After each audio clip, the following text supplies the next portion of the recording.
What is going on, guys? It is Wrestlelamia here, back with another video. Now, you guys have requested this so many times. I get so many DMs of please do AEW Good, Bad and Ugly. Well, we're now doing it every single week. Of course, if you're not interested in the Good, Bad and Downright Ugly, then you can skip to the news ahead. We have timestamps, so yeah, there's no excuse. But join us now as we look at that, as well as the wildest news stories and rumors you need to know, including is Bray Wyatt headed to Impact Wrestling, CM Punk teases Daniel Bryan in AEW, R-Truth takes a major shot at CM Punk, Pat McAfee is out with COVID, and much more. Be sure to subscribe and hit that notification bell for daily wrestling videos, and follow us on Facebook for exclusive lists. Now, for the weekly shows, we don't do a recap, just the good, the bad, and the downright ugly. As always, we start off with the good as number 1, The Menace of Malachi. Malachi Black's blood-chilling promo on Arn Anderson's son Brock showed everything that AEW has done right with Black, portraying him as a legitimate threat to anyone around him. His offer for Brock to take a count-out loss and apologize to Black was a pure heel tactic, but Black's threat to destroy Brock and everyone around him was pure evil.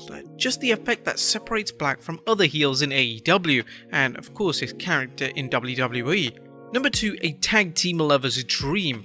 Last night's tag team semi-final match between the Lucha Brothers and the Varsity Blondes was a great reminder of how important tag team wrestling is in AEW.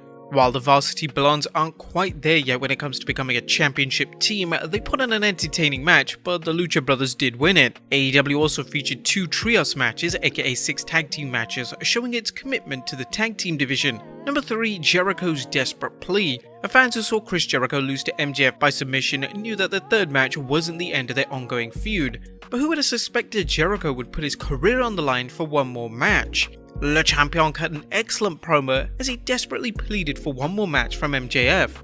MJF answered as only he can, cutting a biting sardonic diatribe on Jericho that had to be driving Jericho fans crazy. Exactly the result AEW wanted, so fans ordered the all-out pay-per-view to see MJF versus Jericho. Number 4, Punk has something to prove. Or why is CM Punk back in wrestling, and more importantly, why is he in AEW? That's the question Tony Schiavone asked, even though Punk couldn't initially hear it, with Punk cutting another powerful promo, making it clear he's there to see if he's still the best and putting Darby Allin over as everything AEW's young wrestlers represent. He even managed to hint at Bryan Danielson's rumored arrival in AEW. When the fans broke out into a yes chant, Punk told him that's another guy's shtick and they'll have to wait patiently for a little while. Also, he's also dropped some hints on his shoe. Did anyone notice the initials AC and BW? Adam Cole and Bray Wyatt? Is Bray Wyatt coming up next? Who knows? Well, Punk covered all the bases, putting AEW over as a place to be for any wrestler looking to prove themselves, putting his opponent over and building interest in another rumored debut. And number 5, getting a lot done in 2 hours.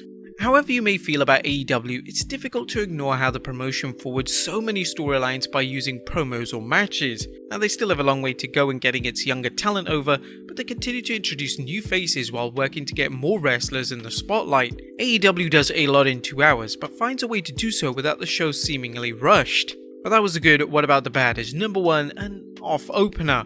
A Big Money Matt Hardy vs Orange Cassidy was one of those matches that looked great on paper, as it's the first singles battle between a veteran high flyer and a young daredevil.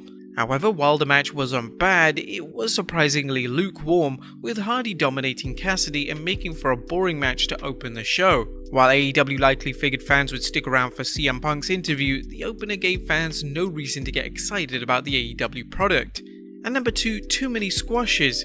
AEW is brimming with talent, but fans saw far too many matches where the outcome was never in doubt. Both trios matches, as well as a squash match between Malachi Black and Brock Anderson, was entertaining, but ultimately lacking in suspense. Even the Factories match was predictable due to Big Show's interference, and predictable matches can lead to exciting fans tuning out and prospective fans tuning out after a boring show. One would think they would have loaded tonight's show, but they didn't, making for an average night in terms of star power. Now, there was nothing downright ugly about last night's Dynamite, but it will be interesting to see whether CM Punk can bring in lapsed fans. Equally interesting is whether AEW's heavy use of promos and less than competitive matches will turn off viewers who were used to the Attitude Era and Ruthless Aggression Era when TV featured a number of top matches. Dynamite was entertaining but had too many mid-card acts wrestling. If WWE tried that on Raw, we'd be lambasting them, so we only gotta be fair.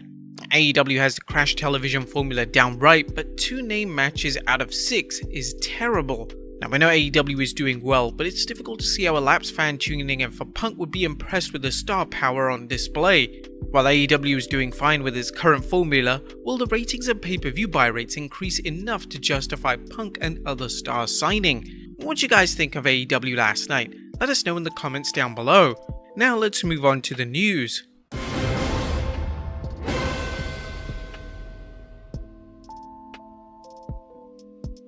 Now first story looks at Bray Wyatt headed to Impact. Bray Wyatt is one of the hottest free agents in wrestling following his WWE release, but where's he headed off to? While AEW seems to be the likely spot, as Dave Meltzer told the Sunday Night's Main Event podcast, I've heard things. I know Impact is really after him. From what I understand, there's certainly people in high places that are of the belief that he's coming. Yeah.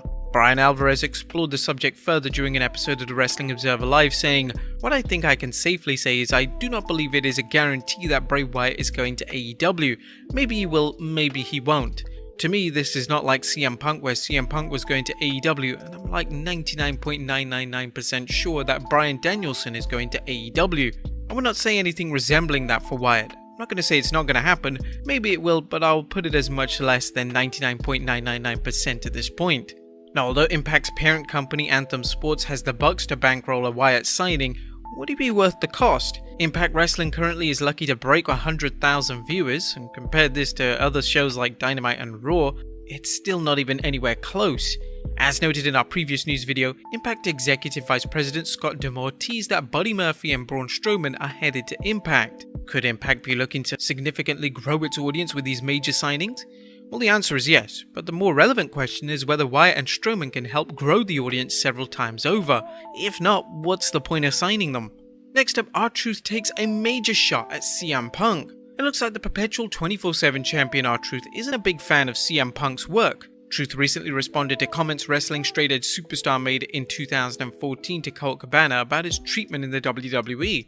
Punk appeared on Cabana's podcast in 2014, complaining that it was white hot when the WWE decided to job him to Triple H and later the team of Awesome Truth, aka The Miz and R-Truth. Truth commented on the clip saying, "CM Punk, you lost to me and The Miz because we were hotter than you. Sorry, and I never thought you were impressive at all. Just typical entitlement." Truth's comments shocked some fans as he's known for being laid back.